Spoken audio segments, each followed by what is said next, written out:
কি রে, কাল তো বলছিলি ভূত পেতে বিশ্বাস করিস না, আমরা নাকি চিটিংবাজ। আজ সকাল হতে না হতে আমার কাছে চলে এসেছিস যে?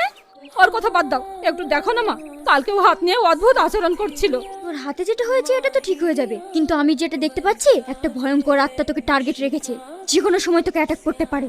হ্যাট! যত সব বলতে বল কথাবার্তা, এই জন্য আমি এখানে আসতে চাইছিলাম না। ছেড়ে দে আমাকে, ছেড়ে দে, আমি ছাড়বো না।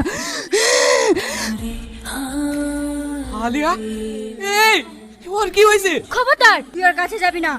তোকে আমি ছাড়বো না, ওকে আমি শেষ করে দেবো।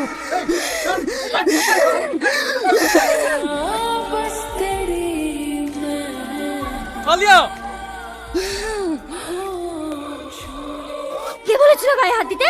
তোকে তো আগে বারণ করেছিলাম ওর গায়ে হাত দিবি না। আরে ও তো তোমার গলা টিপে ধরেছিল, ওই জন্য তো তোমাকে আমি ছাড়াবার চেষ্টা করলাম। ভুল করেছিস, এটা কোনো সাধারণ আত্মা না, প্রতিশোধের নেশে ঘুরে বেড়ানো এক ভয়ঙ্কর প্রেতাত্মা, যে তোকে টার্গেট করে রেখেছে। ও তোর ক্ষতি করবেই। তাহলে এখন কি উপায়? আপনাদের সবাইকে সতর্ক থাকতে হবে, অস্বাভাবিক কিছু দেখলে আমাকে খবর দেবেন। এখন যান। যান এখান থেকে। মা, এক কাপ চা দিও তো। কি ব্যাপার মা, তোমার এই অবস্থা কেন? চা খাবি না? একটা খা। তোকে আমি বাঁচতে দেব না, তোকে আমি শেষ করে দেব।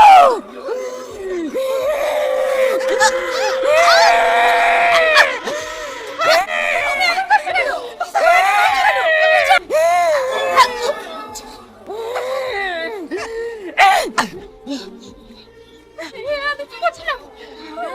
আমার সোনা, আমার ছেলেকে আমি মারছিলাম। আলু সুমন, তান্ত্রিক, তান্ত্রিক। তোদের কাউকে বাঁচতে দেব না, সবাইকে শেষ করে দেব।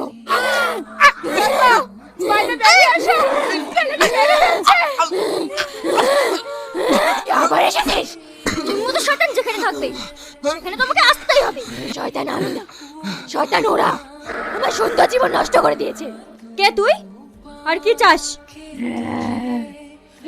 আমি ওর সাথে সারা জীবন থাকতে চাই। তোর মতো শয়তানের সাথে কে সারা জীবন থাকবে? শয়তান আমি না, শয়তান ও। ওকে আমি প্রপোজ করেছিলাম আর ও আমার সাথে বেইমানি করেছে। একজনকে শেষ করেছি, বা তোর পালা। তুই আর কিচ্ছু করতে পারবি না।